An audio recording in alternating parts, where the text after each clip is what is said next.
welcome. And tonight we have some special guests. One of them, you already know who she is. She was just on last segment, okay? But I'm gonna have her introduce herself again. And I am the host, producer of the show, and I am Lady NightHawk. And so I have another lady sitting next to me, and we're gonna have her introduce herself. Hi, I'm Ambassador Dr. Lady Dymond Britt. Good evening, I'm Dr. Bettye Muwwakkil. Okay, and welcome both of you here tonight. Thank And you know, we're going to start off because I want you to introduce her and talk to her. You know what I mean? Absolutely. If you don't mind. Absolutely. This is Dr. Bettye, one who is enormously popular within the Montgomery County as well as Prince George's County and connecting regions. She's known for, oh my, so many different things. I'll start with her clothing those who are homeless. She feeds them. One of the most beautiful things that I believe anyone can do, she provides education. And I don't want to tell too much. I want her to really give more detail herself about what she does, but she's an absolute beaut. When I tell you her heart is golden beyond words, there isn't anyone that comes across her that she does not help. True. And she's not a blessing to. And I believe that. And I do want to say that I want to congratulate you before we move on, because you just received a Lifetime Achievement Award from the President of the United States of America. Exactly. And so I say, I salute you and I say congratulations to you. Thank you, I accept. Now, she said she's going to let you tell us about you, some more about you. Okay, actually, I don't usually tell my story, but I'm very excited to tell my story tonight. At the age of 7, I grew up in Baltimore, maybe 10 blocks from Johns Hopkins Hospital, and on the fourth floor of our home, I could see the top of Johns Hopkins Hospital, and I can hear the helicopters bringing folks into the shock trauma unit. And at 7, I said, when I grow up, I'm gonna do that. I'm gonna be a part of that team. When the people bring the people in from off the highways, I'm gonna be right in there. Do not ever say what you're going to do. I experienced that to the T. I worked at the University of Maryland in shock trauma. I ran up to the heliport with them. At that time, I was an X-ray technologist. So once they brought him into the shock trauma, did the surgery, I had to take the X-rays. And one of the biggest lessons that I learned in life was you have one time, one shot to get it right, because this is somebody's life that is on the table. And that stuck with me throughout my whole life. At 17, I delivered my first baby in the emergency room parking lot of Baltimore City Hospital. I went to school there as an X-ray tech. I was so good in my first year that I worked in the emergency room from 11 to 7. Okay. So I was with people with stab wounds, gunshots, and all of that. So from there, I decided that I wanted to go into working with pregnant women and taking sonograms and looking at babies, pregnant women. But the baby's in there somewhere. The baby's in there somewhere. Yeah. So I actually graduated from Johns Hopkins, where I was like maybe the only black one in the class, because at that time there were no black folks that were actually doing sonography. That's so right. I did that. I was always this person that wanted to go to school, but I wanted to take the shortcut. So anytime that I could take a class that instead of going a whole semester, I would fly to Harvard or to Yale and take a week class. That'd be crazy though, but that was the type of person that I have been. Motivated. So one day after working, I just felt that it was more to me, more to my purpose in life than what I was doing working at the hospital, going on call and coming to the hospital 2 and 3 o'clock in the morning. And so I said, dear God, please show me what it is that I was sent here to do. I end up on 2nd and D. 2nd and D is a transitional shelter or residential transitional resident for homeless women. And so that's where I actually started my volunteer work as, I guess you call life skill trainings and spiritual awakenings and things like that. And so I started to do a women's healing circle for the women. And I put them in a circle and let them dance and sing and whatever they need to get off of their chest. That is what I did. And so for many, many years, I took that circle throughout the United States. So I did spiritual healing circles for women all over the nation, and even with Native Americans. So That is very busy. I know. And so to make it short, then I actually always believed that God blesses a child that has his own. So I started my own program. And to this day, we do the social determinants of health. So we make sure that people have food, they have clothing, they're not homeless, and they are access to health care and things like that. So that's my story real quickly. I never told it that fast. But that was a lot to talk about in a few minutes, you know. Right. And I applaud you for, you know, all that you're doing, because Baltimore is I went to a meeting over there last week, and at one time they were cleaning up the city, you know, the housing and the drug addicts and the drug addiction on the streets. And when I rode through there last week, I don't drive to Baltimore. Okay, I had to go with somebody. I'm not driving over there. I'm sorry to say that, but there's every corner. So all that hard work that you did, you know, whatever happened to the last man, I'm not going to get into that, you know what I mean, that they got another one in there, he's brand new, but he is in for a job, you know, and just hearing you on how you were taking care of those same types of people, okay, because Baltimore's been known for that for a long time. Oh, yeah. But when I went over there last winter, I from the last time that I was over there when they started cleaning up, I was just amazed that it had just gone right back to where it is. And they have to have more people like you that want to be involved and want to help and save lives, you know what I mean, and create homes and stuff for shelters for women. Yeah. And I really take my hat off to you. It was really an adventure. I've sat on the pavement with crackhead women, and why down the street the police was there, gunshots and all, but I had no fear because I knew God sent me there for a purpose. So everybody would say, how'd you do work on 2nd and D, and you know how the crime rate, this is DC, and you know how the crime rate is. But the miracle of my work with homeless and women in substance abuse and stuff like that was God gave it on my heart to take 21 women from shelters and residents across the DC, Maryland area that they feel will never recover from drug addiction. And I took those. Kathy Hughes funded you know Kathy Hughes. She funded the event. And I took 21 women on a retreat at the top of the mountain in North Carolina. Wow. And I cannot tell you what we experienced. We experienced the work of God. I've been there. I'm telling you, I kept up with these women, and I think now they got their CACs, their substance abuse counsel, they're homeowners, they have families, and I think out of the 21, it was one that was murdered, but everybody else succeeded. Yeah. I know. You know, you have to keep up with your work. You see exactly what the outcome is. So what good is doing it if you're not going to keep up with it? Absolutely. You know. And so I know that you had some questions that you wanted to ask her, did you? Absolutely.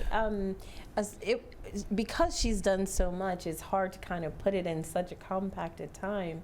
But tell us a little bit more about how you're providing education. Okay, so one of the things that I actually was with, God has been so good, the former Surgeon General actually at Morehouse. And he actually heard about our work, or my work, representing the state of Maryland in health disparities. And so they gave me a research grant to do whatever I wanted to do with it. So what I decided to do was community health workers. working with community health workers so that these folks that live in the community where all the stuff is going on, at the homelessness, the joblessness, and all of that was going on, and help them to go back to their community and help their community. So it was a research project that was also funded through the federal government as well. So that's when it all started, to do work with community health workers.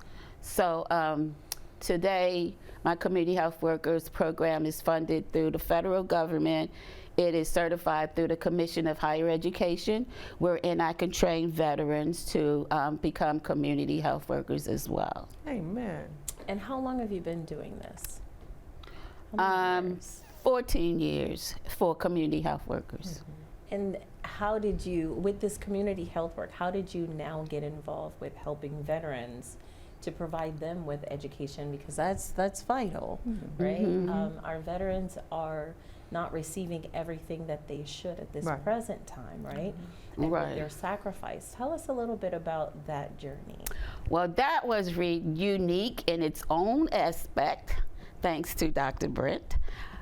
So actually, when I first met her, she wanted to be a community health worker. And it was like, I wanted to give her a gift because I knew her heart. And I'm like, okay, you're not going to have to pay for this. I'm going to pay for just give you a scholarship anyway.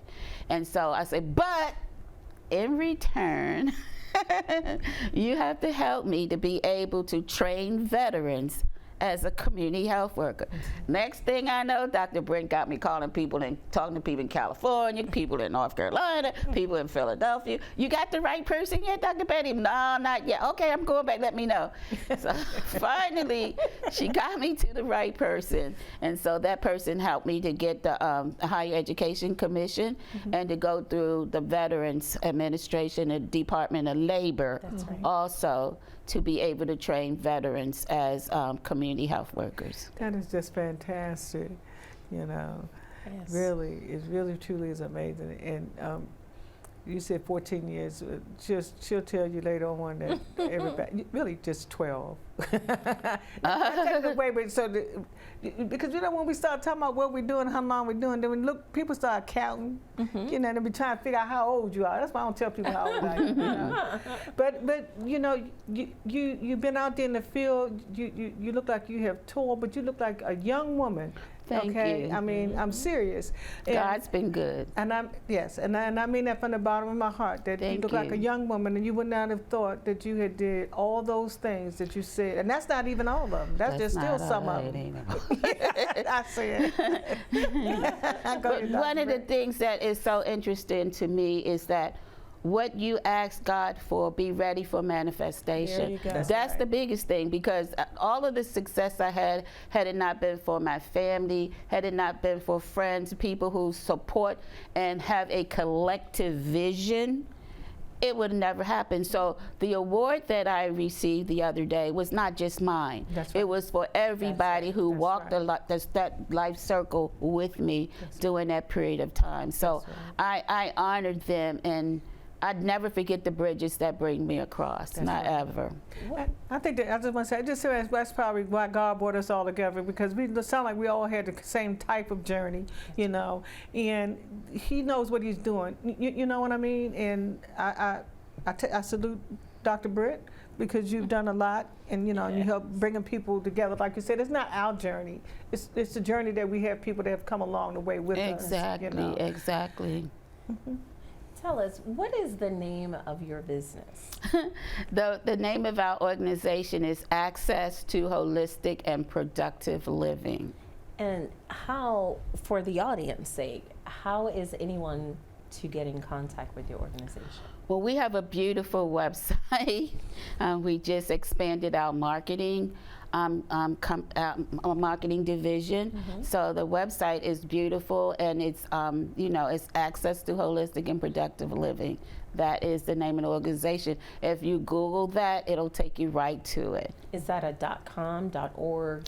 .org. .org. Okay.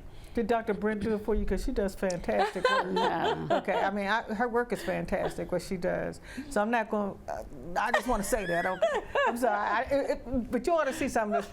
You probably have, but see some of the stuff that she does, because you might want her to do, I ain't trying to sell you nothing, but you might want her to do some other things for you, because she does fantastic work. I see. That's good to know. But we also provide services for HIV Yes, folks, that's where I was. pregnant women. We help them to get whatever they need, whether it's baby clothes, food, homes, okay?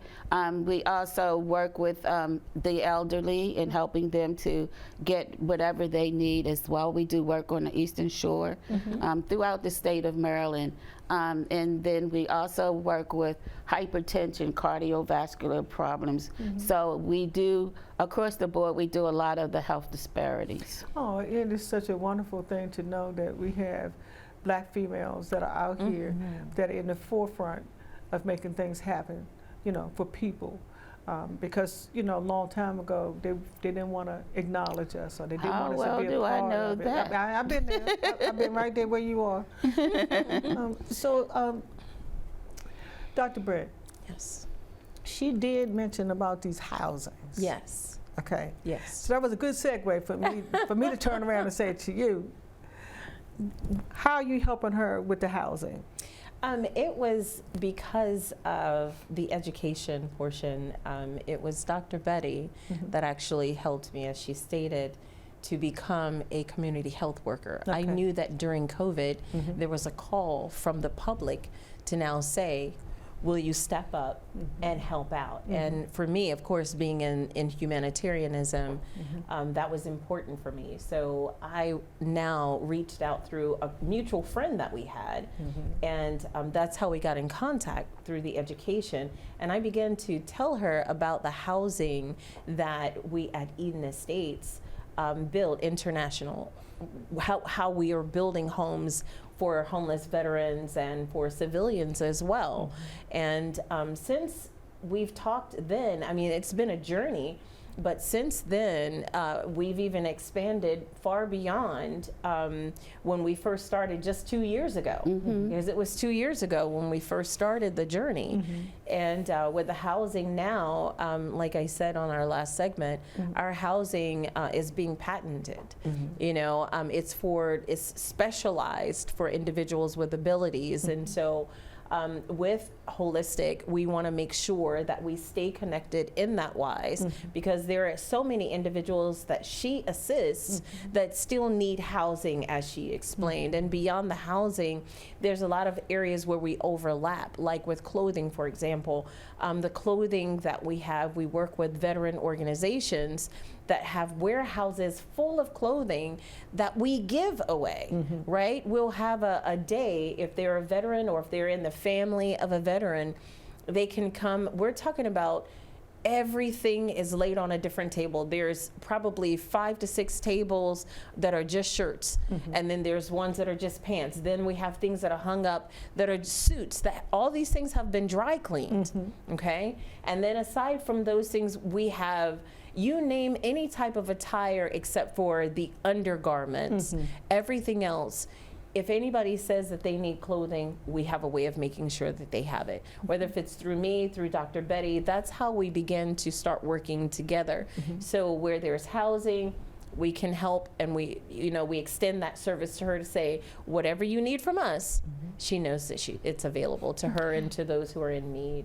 I think the other thing that extends even beyond that is having a healthy home. That's right. Even though you put them in there, you want to make sure that the ventilation is good. That's right. You want to make sure that they know how to prevent mold development and things like that. And if there are kids in there dealing with asthma prevention and respiratory disease prevention. So we take in, the more I look at this, the more we get into this, the more I look at just saying holistic means that it's the mind, body, spirit, but we also want them to have and to maintain a healthy home. That's right. In order to make sure we have a healthy home, we have to teach them how to have a healthy home and maintain a healthy home. And I think that, excuse me, but I think that that idea by itself, Yeah. I think that it'll stop some of these shooting and killings, you know, because a lot of the parents are parenting, they don't know how to parent. They don't. Because nobody taught them how to parent. No, they didn't. And so the program that you have, it sounds like you guys working together. What it's going to do, it's going to turn a whole generation around. Exactly. That's what I hear. And believe it or not, that's a part of what we were talking about and how we started coming together, saying, okay, what can we do on this side? What can we do on the other side? For us, again, where we have the mind, body, and soul, for us, it also means, like I said on last week, when you have someone coming in off the street, you have to think that it's more than just giving them a home. Oh, yeah. There's a mental portion of that for the mental health capacity, right? We have psychologists, we have doctors, we have attorneys even. And we have you that taken the courses. And for the education, right?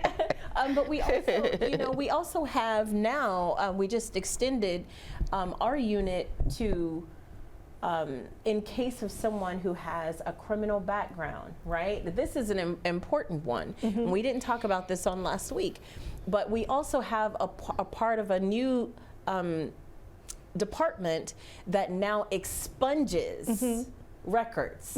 So again, we're constantly extending and reaching, and we don't want to find ourselves being the organization where we have to create it. No, we need to now connect. I think it's best seen from the federal government side also to see that businesses are being a collective unit.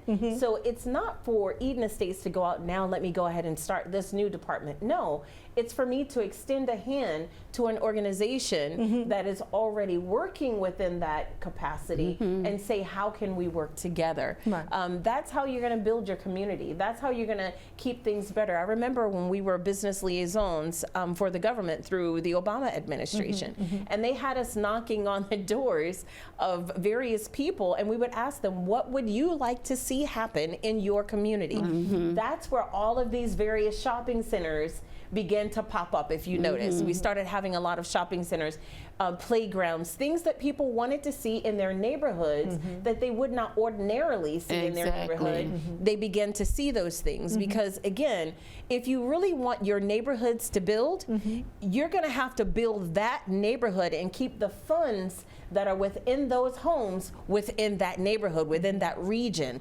So that was something that I learned through that administration, working alongside them and seeing that, hey, this is something that actually works. Yes. So when you have your community putting funding back into your community, that's when you can start seeing your roads are now better for your county. You can start seeing that the schools are now starting to develop more because the money is going back into the same neighborhood. Wherein before, we had to drive how far in order to go to a grocery store or to get other things. You're now keeping it within the embodiment of that particular community, and that's how you start doing redevelopment. That's where redevelopment comes in, and so that's where the CRAs now, the community redevelopment activities and initiatives that we're starting to work together with other organizations to say, wait a minute, it has to be more than just one company, and the federal government needs to see that working. And you also have to vote. Oh, voting. You also is so have to important. make sure that you know what the city council is doing, what they're voting on and what they're not voting. You need to go to those meetings, okay? This is one of the biggest election years that we could ever dream of, okay? And so we need to go back and do our research while we can, because we still got time to do research to see those people that are sitting over there on Capitol Hill, what have they been voting on? That's right. What have they turned down? How long have they been sitting there and they haven't done anything? You know, we need to really do research in this election to make sure that we get some of those folks that's been sitting there forever and they're just not doing anything, you know? And a lot of our voting is our most important voting that most people don't realize is actually within our counties Yes. and within our states. Yes. Those hold more weight Yes. because who you put in office That's right. becomes a part of the electoral votes. Yes. So if you have those county and those state officials that you know that you want in the offices, they become now the voice for you Yeah. when it's time for such big elections for the president. So a lot of times people skip over that. Oh, it's just the county. Oh, it's just the state. But those are more important than the White House votes. Yes, and that's what we preach all the time here. And and especially during an election year, it's very important, that we educate people. Because one guy was on the show and he was saying, well, I don't think that people should vote if they don't know what what a bill is, or what the exam, the same exam that people have to take when they become an American citizen. He said because they took civics out of the school. Well, yeah, you're 100% right, but we should not go back 1,000 years and tell people that they can't vote because they don't know how the civics lesson. You understand what I'm saying? You can take us back 1,000 years, okay? I said, so Schoolhouse Rock. I don't have any I don't have any stock in Schoolhouse Rock, but Schoolhouse Rock. It's a video. Did you say? You probably don't even know. I remember. Oh, do you? Oh, Yes, my mother made sure we had that one. Okay. Then it would come on every Saturday, and you would watch, and you would learn about different bills and how they were created, and about politics. Okay. Right. And so they have one. I don't have any stock in this company either, but one of the regular stores that you probably frequent, if you go where their CDs are, you can find Schoolhouse Rock, and it has all of them. They have one that has everything that they used to come and sing about, on Saturday mornings. I'm just a bill. I'm just a girl. That's what I'm Oh, doing. yeah, Yes, that's now right. I know it. And I'm on Capitol Hill, right? Yeah. That's right. So I'm just saying that this election, like all of them, okay, every last one, even these primaries, see, because they flood with propaganda, okay? Yes. And so you need to go and make sure that what you're hearing is really what's going on, okay? This is an election that you need to make sure that your children that are old enough to vote Out there voting. and your families, that they get out here and vote. And don't listen to what Sally told you. That's Look it up for yourself. Do your own research. See whether or not your community is doing what you're asked that person that was elected. Are they doing that? Okay. So I just have to tell you, we're big people about voting, okay? So I just had to mention that because we just had these primaries, And so I'm telling you, pay attention. Do your homework. Please get out there and get your friends, your neighbors, even if they don't have a car. Make sure, I'm quite sure that you got people that can drive people to the polls. You know what I mean? There are. And so, if you find out, don't say I can't get there. Oh, we got all kinds of people out here that are willing to make sure that you get to the polls, okay? Just reach out. Reach out to Dr. Bettye. Reach out to Dr. Britt. Reach out to this show. You understand? And it's very important. And I really appreciate all of, you coming out here. I met you last week, and it's a pleasure to hear your story, okay? Thank and you. But I wanted to add two things. Okay, we got a minute. 1 minute. The thing is to promote entrepreneur. Because everybody is not to work on somebody's job. Yes. And God blesses all of us with a perfect skill. That's right. That will suffice us for the rest of our life. That's right. And the other thing is to hold the politicians accountable. That's the whole point. Because, we just dedicated our building, the building that we just bought, to David C. Harrington. I know you heard of Harrington before. And so they all came, all the politicians were there at my building. And I said, whatever you do, don't change. Just because you got our vote, we saw favor in you. Don't change. That's right. Don't get your title. Don't move up through this ladder and this ladder and change. Remember, you may come back down to where you started. Yeah, where you came from, right? But with that, we got to have you come back sometime, She'll make sure. And I thank you and congratulations again. Thank you. And I love you. Thank and you. Congratulations for everything that you did. Thank you. Last week because you hosted the presidential awards along with the veterans I did. and Eden Estates. International. Okay. EdenEstates.org. So look at the credits and you can get all that good information. And we want to say good night. And if Thank you would you. wave right here. and say good night to everybody. Good night. You know, we really appreciate seeing all of you.